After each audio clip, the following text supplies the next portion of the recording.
மாவட்டம் மன்னார்குடியில் தமிழ்நாடு காவிரி விவசாய சங்கங்களின் ஒருங்கிணைப்பு குழு தலைவர் PR பாண்டியன் செய்தியாளர்களை சந்தித்து தெரிவித்தாவது, காவிரி டெல்டா மாவட்டங்கள் உட்பட தமிழ்நாட்டில் வெயிலின் தாக்கம் தீவிரமடைந்து வருகிறது. நிலத்தடி நீர் பறிபோயிருக்கிறது.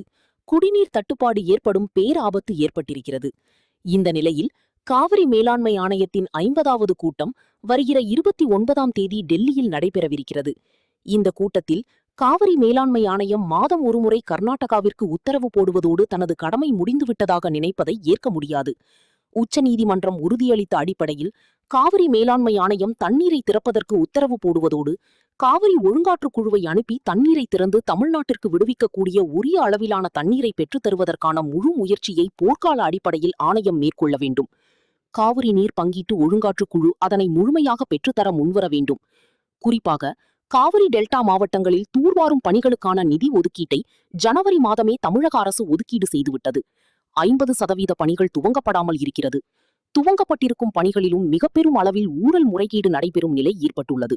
எனவே இன்றைக்கு தட்டுப்பாடு காலத்தில் மேட்டூர் அணை திறக்கப்பட்டாலும் குறுவைக்கான சாகுபடியை மேற்கொள்வதற்கு தண்ணீர் ஊர்களுக்கு செல்லுமா என்கிற கேள்வி எழுந்துள்ளது.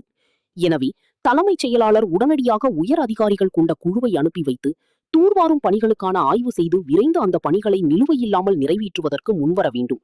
அதுபோல காவிரி டெல்டாவில் சென்ற ஆண்டு 2025 குறுவை நெல் கொள்முதல் செய்யப்பட்டு இன்னும் அது அரிசி ஆலைகளுக்கு அனுப்பப்படவில்லை. சம்பா நெல் கொள்முதலும் இதுவரையிலும் அரிசி ஆலைகளுக்கு அனுப்பி அரிசியை பொது விநியோக திட்டத்திற்கு பயன்படுத்துவதற்கான எந்த முயற்சியும் மேற்கொள்ளவில்லை. இது குறித்து மத்திய அரசு ஒரு உரிய ஆய்வுகளை உயர் அதிகாரிகள் கொண்ட குழு மூலமாக தமிழ்நாட்டில் ஆய்வுகளை மேற்கொள்ள வேண்டும். வட மாவட்டங்களில் இதுவரையிலும் நெல் கொள்முதல் தடைப்பட்டுள்ளது. பல்வேறு கிராமங்களில் நெல் குவியலாக கிடக்கிறது. விவசாயிகள் போராடுகிறார்கள். வரும் 30ஆம் தேதி முதல் பெரும் மழை பெய்யக்கூடிய அறிவிப்புகள் வந்துள்ள நிலையில் இந்த நெல்லை உடனடியாக கொள்முதல் செய்வதற்கு தமிழ்நாடு அரசு முன்வர வேண்டும் என்று வலியுறுத்துகிறேன் என்று தெரிவித்தார்.